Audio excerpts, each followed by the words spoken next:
de Samuel, capítulo 1, logo no comecinho,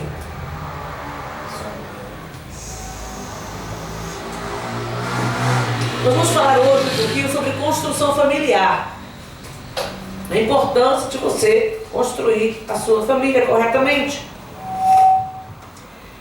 Então, capítulo 1 do primeiro livro de Samuel, versículo a partir do 3. Subia, pois, este homem da sua cidade de ano em ano a adorar e a sacrificar ao Senhor dos Exércitos em Siló. E estavam ali os sacerdotes do Senhor, Ofni e Finéias, os 2 filhos de Eli. E sucedeu que no dia em que Eucana sacrificava, dava ele porções do sacrifício a Penina, sua mulher, e a todos os seus filhos e filhas. Porém a Ana dava uma parte excelente, porquanto ele amava Ana, porém o Senhor lhe tinha cerrado a mata. Não vou falar hoje da disputa entre família, né? Sempre quando a gente cita esse texto, a gente vai citar especificamente a disputa que havia entre elas e a fé de Ana. Porém, o que nós precisamos nos lembrar é que é importante, né? O que é, na verdade, prioridade para a gente compreender aqui. Eucana era da tribo de Efraim, né? Efraim fica ali, Siló fica ali no canto de Efraim, um pouco mais acima, ficava, né? Segundo o mapa. E ele saía da sua terra, da sua cidade, e ia até lá, onde tinha o templo, para o tabernáculo, lá onde eles adoravam ao Senhor. É função do chefe de família levar a família para a presença de Deus. Aqui fala que ele fazia isso anualmente. Não é fácil você transportar uma família para outra cidade distante, alguns quilômetros, principalmente naquela época em que você tinha que fazer isso a pé. Alguns tinham camelo, outros não tinham, um gado, um animal de transporte, mas uma grande parte ia a pé, levava dias a viagem, então não dava para você fazer isso comumente. Então Deus já tinha estabelecido lá atrás, quando ele fez a divisão das tribos, que a tribo de Levi ficasse espalhada no meio de Israel, para que em cada lugar tivessem levitas que ensinassem. Então eles faziam reuniões onde os levitas ensinavam os homens, os chefes de família. Esse chefe de família era responsável por ensinar a sua família os valores, por todos os dias estar falando da palavra, estar citando o que aconteceu, citando os livramentos de Deus, citando as doutrinas para a sua família.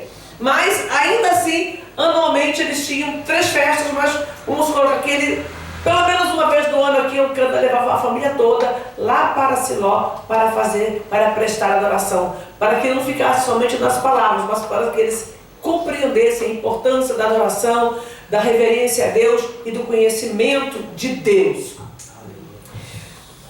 Então, papel do chefe de família é ensinar a família no caminho do Senhor. Às vezes, o chefe de família é uma mulher. Nós vamos ver na Bíblia a fé, né, que o Timóteo ele herdou a fé da mãe e da avó. Provavelmente as mulheres eram viúvas, eles tinham ficado viúvas e passaram para ele a fé que tinham. Então, se não for o marido ou o marido não é crente, é a mulher que faz esse papel. O papel precisa ser daquele que já tem conhecimento da palavra. Se você se a família está construída ali já, homem, mulher, crente, temente a Deus, fica mais fácil para os dois juntos estarem fazendo esse trabalho. Mas se não, é de quem se converte. O papel é de quem se converte. Quem se converte é responsável dentro do seu lar para trazer a palavra de Deus. Amém. É uma forma da família. E olha que coisa. Quando surgiu o problema entre Penina e Ana, porque uma gerava filhos e outra não gerava, aí você vê que Deus ele não aprova a poligamia. Ele deu até leis para que o povo pelo menos respeitasse o direito, não abandonasse um e deixasse outro, não ficasse naquela bagunça. Mas não que seja da vontade de Deus, e volta e meia dava briga. Se você for parar para analisar os homens e mulheres de Deus, dava briga. Sara colocou lá a serva dela, Agar, mas quando Agar engravidou, começou a ficar soberba diante da sua senhora. Ana e Penina aqui tinham briga. As irmãs Lia e Raquel viviam disputando com quem dava mais filhos, querendo cada uma o amor do marido. Então nós vamos ver a Rebeca, que não teve problema, Isaac ficou só com ela, não teve problema nessa área, né? Ele teve um casamento monogâmico, mas então isso acontecia muito, essa disputa era muito grande, muitas vezes danosa para a família, trazia divisão, como aconteceu com Agar, que teve que ir embora com o filho, porque ela se achava acima da sua senhora por ter dado o primeiro filho, né? Não compreendeu a bênção que Deus tinha com Abraão, não compreendeu que a bênção estava ali dentro do matrimônio entre ele e Sara. Então tudo isso trouxe transtorno para ela e para o seu filho. Mas Deus, por misericórdia, tá vendo? Misericórdia de Deus, abençoou aquela criança e ele cresceu e se tornou uma grande tribo. Então o papel de educar, de ensinar valores. Porque veja bem, nós estamos vivendo um momento em que as pessoas, eu já até falei isso aqui dias atrás, sobre a questão as pessoas acharem que a família, que a escola tem o papel de educar, que a televisão tem o dever de educar. Eu vou colocar programas educativos para o meu filho assistir. Será que são educativos mesmo? Será que os valores estão corretos segundo os princípios da palavra? E aí a gente vai deixando a babá eletrônica educar nossos filhos, porque não tem tempo. E aí quando não tem tempo, não tem paciência. E às vezes tem tempo, em algum momento você vai ter tempo, nem que seja na hora da refeição, para você estar ali junto. Antes de sair do trabalho, ou quando volta do trabalho, às vezes dá para fazer os dois, às vezes só um. Tem gente que almoça em casa, ainda tem 3 horários de almoço, de refeição, que você pode sentar com a família e falar de Jesus. E dar glória a Deus ali. Uma coisa que eu acho bonito do filme americano, eles sentam ali na mesa, dão a mão e fazem oração. É bonito isso. Isso precisa ser um princípio dentro da nossa casa, a gente fazer oração, agradecer. Mesmo que não vá dar a mão, mas todos os dias agradecer a comida na mesa. Então, com isso você vai inculcando na vida dos seus filhos a palavra. Você tem que viver. Não adianta você querer passar para uma outra pessoa aquilo que você não vive. Muitas vezes nós vemos escândalo nas igrejas, o pastor fala no púlpito, pregando bonitinho. Mas em casa ele tem problemas com a família. E aquela família não consegue seguir, porque ele não conseguiu dentro do seu lar construir um lar harmonioso na presença de Deus. Às vezes por algum problema que ele tem, ou que a família tem, alguém da família tem, mas ele não conseguiu. E aí fica uma coisa lá na igreja e uma outra coisa dentro de casa. Então eu tenho que construir um relacionamento de tal maneira que eu seja bem visto, em primeiro lugar, pelos que estão dentro da minha casa. Se as minhas filhas não me tiverem como referência de mulher de Deus, se o meu marido não me tiver como referência de mulher de Deus, fica complicado. Até dentro da igreja, como é que eu vou pregar, como é que eu vou ministrar, e eles vão olhar para mim e falar, tá lá, falando lá, mas não é nada daquilo. Isso acontece, infelizmente. Então, problemas todos nós vamos ter, mas a pessoa tem que olhar e falar, não, eu sei que ela é a mulher de Deus, eu sei que ela tem temor de Deus, eu sei que ele tem temor de Deus. Independente se você está no púlpito, se você está na porta, se você está no banco, o teu filho, a tua filha que anda contigo, que caminha contigo para a igreja, ela tem que entender que dentro da igreja você é a mesma pessoa que está dentro de casa.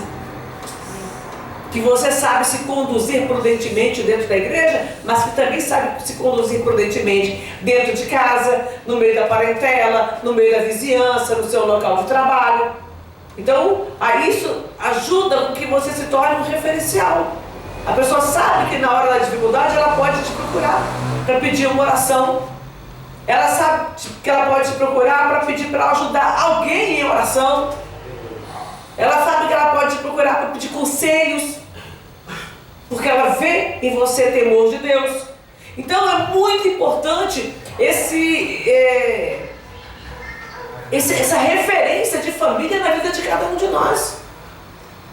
Pais crentes estão deixando para a escola educar os filhos. Escola não é para educar, é para ensinar, é diferente. A escola ensina português, matemática, geografia, a casa. A família ensina valores, princípios, educação, é em casa. Essa educação escolar é uma, educação de dentro de casa é outra. Educação escolar é o ensino. Quando a gente fala educação, né? Mas é no sentido de ensino de matérias. Dentro de casa você vai ensinar o quê? Valores, princípios, moralidade, temor de Deus. Então essas coisas você ensina dentro da sua casa. Até para que quando chegar lá fora o teu filho, que ele for lidar com outras pessoas, ele não se deixe induzir. Quantas crianças, quando estão dentro da escola, chegam em casa fazendo coisa errada? Porque viu um fulano roubar. Roubou também, pegou. Eu peguei o lápis. Aí cheguei em casa, não, foi eu ganhei lá, eu achei. Não vá a mãe devolver lá não vá a mãe lá na escola saber se foi isso não. Desde o prezinho, para ver se amanhã ou depois essa criança não está chegando em casa com mais coisas mais caras.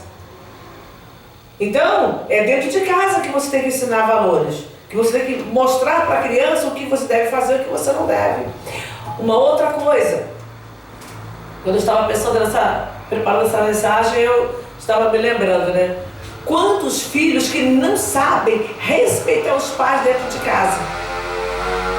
Crianças pequenas que não têm respeito para com os pais, que não aprenderam a respeitar os mais velhos. Quando chega na escola, vai respeitar o professor? Não vai.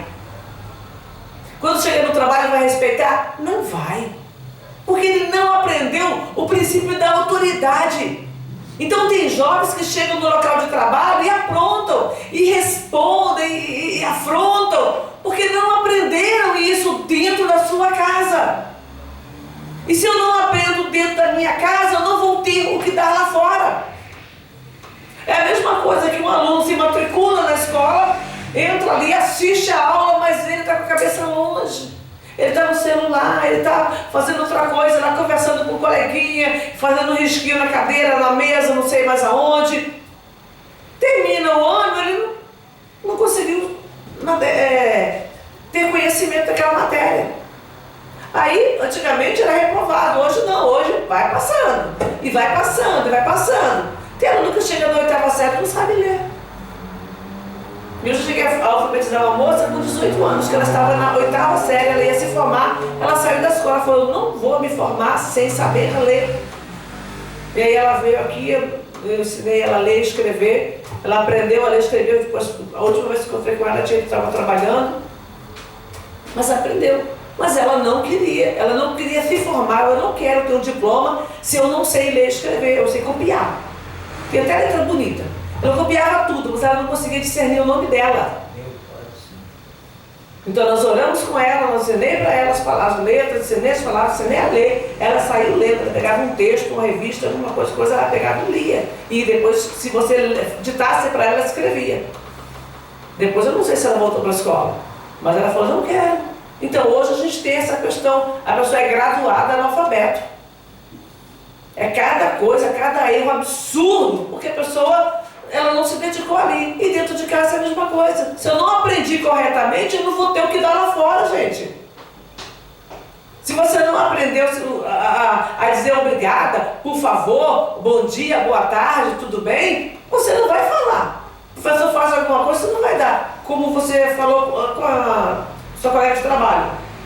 Ela não tem temor de Deus. Não, obrigado não. Tem que agradecer, é o patrão, é ele que está pagando.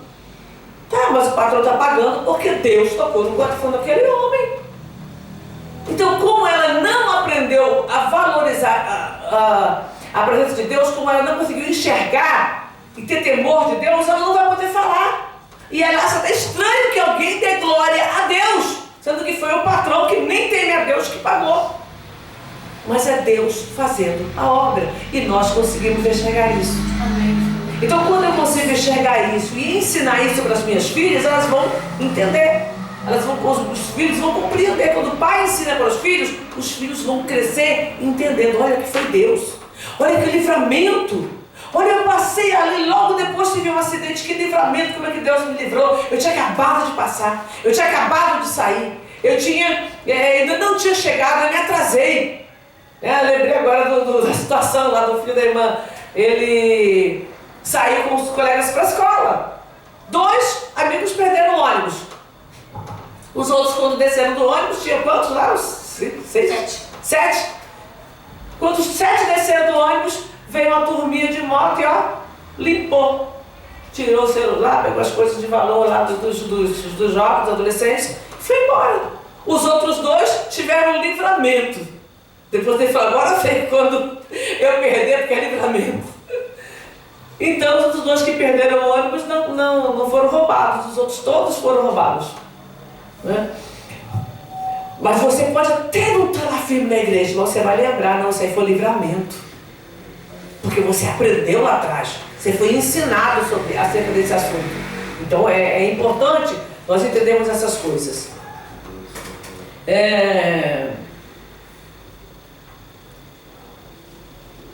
Então, a construção familiar, alicerçada na palavra, deve ser a base de todo o relacionamento. Tá? Não é? E você entender isso?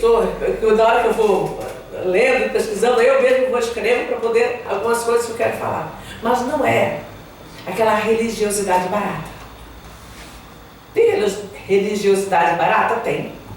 Aquela pessoa que vai na igreja, participa das atividades, mas é lá na igreja.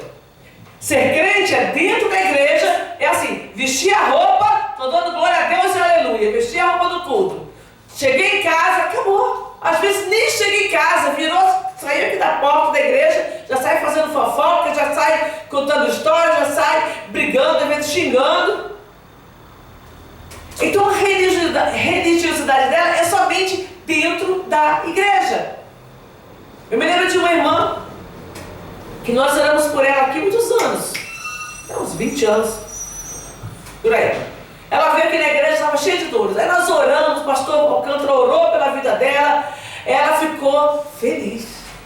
Aquela mulher ficou radiante. Pensa numa pessoa que ficou feliz. O pastor estava com muita dor, estava aguentando, eu estou feliz e tal, e aquela coisa toda. Irmãos, ela colocou o pé do lado de fora. Depois a irmã que estava indo com ela para casa me contou. Ai, que dor, que não sei o que. Começou de novo. Gente, ela saiu daqui. Por Deus, ela saiu glorificando e atravessou a porta e começou a murmurar. Como se o espírito que estava na vida dela estava lá fora esperando por ela, porque ela deixou entrar, é possível. Ela recebeu uma bênção. Anos depois, ela não era da nossa igreja, ela vinha visitar algumas vezes. Anos depois a filha dela nos pediu, pastor, olha, minha mãe quer ir numa determinada igreja, assim, porque ela escutou falar e tal, mas eu não tenho, não é meu jeito, eu não vou lá. Aí foi tudo bem, pegamos o carro, o pastor Alcântara e eu fomos lá levar ela. Se ela chegou na igreja, se minha oração, ele tem que colocar a mão na minha cabeça, ele tem que fazer isso e eu vou ser curada. Mas ela passou, recebeu, fez tudo e voltou para casa murmurando. Então, é complicado. É complicado a gente passar. Porque ela falou, não se colocar. Irmãos, por Deus. Eu levei ela 2 vezes na corrida. Passei por ela, fiz ela passar 2 vezes porque ela estava achando que. Falei, não, que você sentir. Quando botou a mão na cabeça dela, ela pôs a mão ainda, segurou a mão dele. Mas ela está indo lá murmurando. Então você diz que tem fé, mas não tem. É triste isso. É triste quando a nossa religiosidade, ela precisa de ser palpável. E não é, porque as coisas de Deus elas são espirituais. Então eu tenho que ser crente de verdade para que eu possa expressar isso. Não somente de palavra, mas com a minha vida. Ou eu creio ou eu não creio. Eu creio no milagre de Deus, eu creio. E muitas vezes eu vi Deus operando assim de forma tremenda. Outras vezes eu não vi. E isso não me impediu de crer que Deus pode fazer. É isso que você precisa entender. Teve momentos que eu vi que Jesus me curou. Eu estava com problemas, com dores, que o médico falou, eu te vai te operar, essa dor não vai sair. Então eu vim aqui para a oração e aqui, de manhãzinha aqui nesse púlpito com os joelhos dobrados, Jesus me curou. As dores que eu sentia na perna terríveis. E aquela dor sumiu. A Paula, ela tinha asma. Sofremos muito com a Paula com asma, muitas madrugadas, às vezes esperando o ônibus sair, estava sem carro, esperando passar o primeiro ônibus para a gente levar ela para o hospital.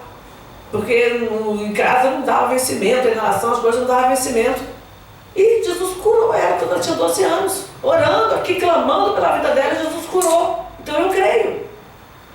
Meu Deus. Não quer dizer que toda doença e todo mal, que eu não vou mais sofrer nada. Nós estamos num corpo corruptível, num corpo de carne, que se corrompe, que se você não cuidar, ele vai ter um monte de problema, e que às vezes você cuidando ainda tem problemas. Estamos num mundo pecaminoso, então a gente vai ter problemas, algumas enfermidades vão ser curadas, e de alguma outra coisa a gente vai morrer. Ou seja, pouquíssima gente morre porque ficou tão velhinho que dormiu e morreu. A maior parte de nós morre porque teve algum problema. Como vai desgastando, chega uma hora que, né? Eu lembro da irmã Eubídia, quando ela faleceu, eu perguntei para a filha dela, falei, mas o que deu na causa da morte? Ah, falência múltipla de órgãos. Ela já tinha tanto problema de saúde, e causado pela asma, também que ela também tinha asma, então os remédios foram deteriorando tanta coisa que no final das contas te deu falência múltipla de órgãos. Ou seja, muita coisa já tinha parado de funcionar. Então, isso não me impede de crer e nem de repassar à geração seguinte a minha fé. Quando você constrói uma família, a palavra diz que você tem que fazer isso para a presença de Deus. Nós lemos semana passada, se o Senhor não edificar a casa, em vão trabalham os que a edificam. Então o lar, ele tem que ter como alicerce, como base, o Senhor. E o Senhor, ele é colocado dentro do lar através da palavra que é ministrada dentro da sua casa, através de uma vida vivida no altar de Deus. E aí você vai construindo o lar na presença de Deus, para que os teus filhos compreendam e que posteriormente, casando, eles tenham filhos, eles ensinem aos seus filhos e possam dar continuidade a isso. E outra coisa, quando você tem isso, essa conversão de base, de coisa, e depois esse jovem, se ele tem de verdade uma experiência com Deus, ele não vai ser religioso porque a mãe e o pai é religioso. Se ele tiver a experiência dele com Deus, ele também vai falar com outras pessoas. E assim o evangelho vai crescendo. Porque o evangelho, tanto ele se expande quando você ganha uma pessoa para Jesus, quanto pela própria família também ele vai se enraizando. Quando eu me converti, na minha família nós éramos 10 pessoas. Todos solteiros ainda. Um dos meus irmãos, acho que um deles já estava começando. Não lembro se estava namorando juntos, se não estava. Mas enfim, éramos solteiros. E aí, um dos meus irmãos se converteu. Era militar, se converteu dentro do navio. Tinha culto, eles faziam culto lá e ele se converteu dentro do navio. E aí um dos rapazes lá do navio chamou ele para ir na igreja dele. Ele foi, que é a igreja socorrista. E aí ele me levou. Aí eu fui. Aí meu outro irmão tinha se convertido num outro ministério, que tinha acabado de entregar a vida para Jesus. E aí acabamos os três do mesmo ministério, batizando juntos, no mesmo dia. Fomos as primícias da nossa casa. Que bênção você saber que você foi a primícia. E aí nós três, orando pela família, pregando, ensinando. E aí Deus foi fazendo a obra. E hoje praticamente a família inteira é evangélica. Mas alguém tem que dar o pontapé inicial, pagar o preço. Porque quando você é o primeiro, você escuta muita abobrinha, né? Você enfrenta uma resistência maior. Mas ao mesmo tempo, quando o tempo passa que você vê a obra feita, você dá glória a Deus por você ter sido, por você ser as primícias da sua casa. Então, quanto maior a dificuldade e a luta e a adversidade, maior é a bênção, maior é a glória, maior é a vitória. Você não pode ficar constrangido porque eu estou na família que ninguém é crente. Glória a Deus, você tem um campo dentro da tua casa para você falar de Jesus. Você não precisa nem sair na rua para evangelizar, você tem a sua casa. mas seja exemplo. Não seja um religioso. Seja uma pessoa temente a Deus. Para que os demais possam observar isso e desejar. Então, alguns valores que nós precisamos repassar. Abra aí, carta aos Efésios, Novo Testamento.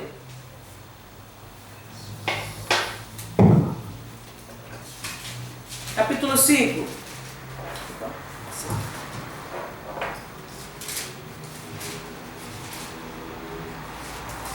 Não lembro se eu cheguei a falar sobre isso pela primeira vez, mas vamos dentro do contexto aqui. Efésios capítulo 5, versículo 22. Deveres domésticos. Vós mulheres, sujeitai-vos a vossos maridos como ao Senhor, porque o marido é a cabeça da mulher, como também Cristo é a cabeça da igreja, sendo ele próprio o salvador do corpo. Gente, como é difícil as pessoas entenderem isso aqui. Dentro do lar, biblicamente falando, quem é a cabeça? Marido. Não, dentro do lar, marido e mulher, quem é a cabeça? É o marido. Gente, só que isso hoje gera um terror nas mulheres. Como assim? Ninguém manda em mim. Mas a palavra não está falando disso. Isso que gera confusão. Aí fica na cabeça das pessoas assim: não, eu tenho uma pessoa que vai ter que mandar em mim. Ele vai ser cabeça dentro de casa. Porque precisa, em qualquer ambiente, precisa ter um cabeça. Precisa ter um líder. Porque se não tiver, fica aquela bagunça. Nosso país é um país democrático, mas ele tem prefeito, ele tem governadores e ele tem presidente. Por quê? É que vão, no final das contas, dar a palavra final. Não quer dizer que ele vai ser um déspota, que ele vai ser uma pessoa que vai fazer tudo do jeito dele. Não, ele simplesmente vai poder avaliar as situações e falar: não, vamos fazer dessa maneira. E se você tem um homem temente a Deus dentro da sua casa, que também compreende a palavra e que sabe que Deus deu a ele uma ajudadora, ele vai poder ouvir e depois tomar uma decisão acertada. É isso que a gente precisa entender. É como um bom administrador de empresas. Ele não vai fazer tudo o que ele quer. Ele tem os seus auxiliares e ele vai ouvir os seus auxiliares e no final ele dá a palavra: então, tudo bem, vamos fazer assim, então que fica melhor para todo mundo.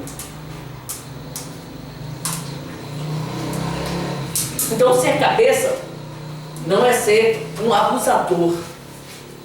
É ser alguém que tem compromisso com aquela família para cuidar, para zelar e para dar a palavra final, com entendimento, com prudência e com temor. Então, o marido é o cabeça da mulher, como Cristo é a cabeça da igreja. E aí, fica para o homem entender isso.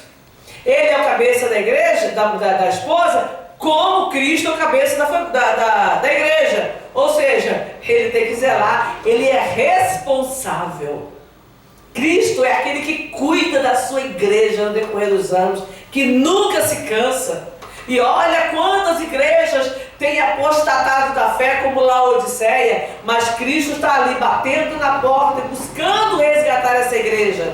Então, se cada marido tivesse esse entendimento, que ele tem sim a responsabilidade de procurar resgatar a sua família, de trazer a sua família de volta aos valores, a unidade, a comunhão, como seria diferente? Pensa, cada marido entender que ele é responsável porque fica aquela história, né? A gente lembra lá de Provérbios 14, quando diz que a mulher sábia edifica a sua casa. Então tem muita gente que acha: não, a responsabilidade é só da mulher. Não! A responsabilidade é da mulher, sim, de edificar a casa, de a cada dia estar ali, sendo pilar, dando sustentação, dando força, mas é o marido cabeça. E ele tem que cuidar da família como Cristo cuida da sua igreja.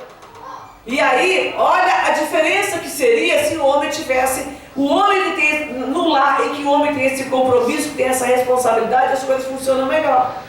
Porque ele sabe que é responsabilidade dele cuidar da sua família da mesma forma que Cristo cuida da sua igreja. Por isso que eu falo que a construção do lar, dentro dos princípios da palavra, dentro dos princípios do temor de Deus, gera um lar mais saudável. Vamos ter problemas? Vamos. Não podemos achar que agora vai ser o céu. Minha casa é o céu. Minha casa não tem problema. A sua casa tem homem, tem mulher? Né? A sua casa tem pessoas? Às vezes só tem mulher, porque de repente o marido morreu, tá lá a mulher foi embora. Outro só tem homem. Não interessa. A sua casa tem pessoas, tem seres humanos? Então vai ter problemas. Porque nós somos problemáticos muitas vezes. Temos as nossas questões, as nossas diferenças. Eu lembro do pastor Cláudio Duarte, numa das falas, ele diz assim: só Deus mesmo, porque homem e mulher é muito diferente. Só Deus para pensar numa coisa dessa, juntar o homem e a mulher, com as suas diferenças, né, de personalidade, de natureza, e vai se tornarem um só. Mas aí é que há a bênção, porque a diferença faz com que a gente possa se completar. É na nossa diferença que a gente se completa. Então, versículo 24, Efésios 5, 24.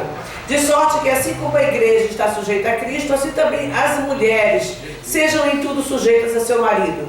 Vós, maridos, amai vossa mulher, como também Cristo amou a igreja e a si mesmo se entregou por ela para a santificar, purificando-a com a lavagem da água pela palavra. Da mesma forma, o marido também deve amar. Cristo não enviou a palavra para santificar a sua igreja? O marido também envia a palavra para santificar a sua casa. Está tendo problemas? Seja você o cabeça. Ensine, mostre princípio, mostre honradez, mostre sabedoria, para que você possa trazer a sua casa para a presença de Deus e ter um lar saudável. Não adianta você querer que o outro faça alguma coisa que você não está fazendo. Se o homem ele não tem as rédeas da situação, porque ele também é descabeçado, fica difícil. Querer só que o outro faça. Às vezes escuto queixas, tanto de homens quanto de mulheres, reclamando da família, mas depois você começa a conversar com a pessoa e você começa a perceber que aquela outra pessoa que está falando está com mais problema do que os outros. Às vezes não é todo caso, é óbvio. Mas muitas vezes aquela pessoa que está se queixando, ela tem mais problemas, ela traz mais problema para a família do que o outro. Mas ela quer que o outro assuma e faça tudo e que fique tudo bem bom. Ou seja, eu quero extrair do casamento o que eu quero. Mas eu não estou nem pensando que casamento é uma unidade de pessoas e cada um tem seus deveres e direitos. Porque qualquer sociedade é assim. Numa sociedade, casamento é uma sociedade. Entenda isso, casamento é uma sociedade. É uma sociedade que gera, frutos. E esses frutos podem ser filhos, pode ser patrimônio, a sociedade vai gerar alguma coisa. E dentro de uma sociedade, os dois sócios têm que ser responsáveis. Não adianta um só ser responsável. Digamos que um entre com o dinheiro e o outro entra com a mão de obra. Os dois têm que ser responsáveis. Se o que entrou com o dinheiro não souber gerir o dinheiro, vai dar problema. Se o que entrou com mão de obra não souber trabalhar, vai dar problema. Então, se entrou os dois com dinheiro, os dois com mão de obra, se entrou na sociedade, os dois têm que ser responsáveis, cada um cumprindo a sua parte. Então, no casamento, cada um cumpre a sua parte. Faça aquilo que tem que fazer, para que os filhos aprendam também até a entender o que é um casamento. A gente estava conversando sobre uma família que a gente conhece e que a mãe tem uma visão de casamento bem distorcida do que é o casamento, do que são. Ela até entende família, cuida da família, mas casamento ela tem uma visão. E aí, a gente conversando sobre os filhos, eles têm a mesma visão da mãe, porque aprenderam com a mãe, não precisa casar. Não precisa casar, a gente se relaciona, se deu certo deu, se não deu, fica cada um pro seu canto, vai morar junto, depois se não der certo, cada um já separa, que é mais fácil, que não tem. Porque aprendeu assim. Então, na cabeça dos filhos, é isso hoje. Não, a gente mora junto, se não der certo a gente separa, depois a gente constrói outro relacionamento e vamos embora. A vida é assim mesmo.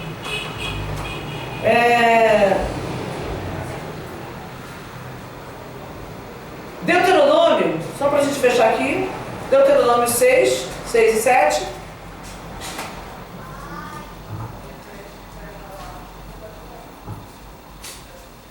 Deuteronômio, quinto livro da Bíblia.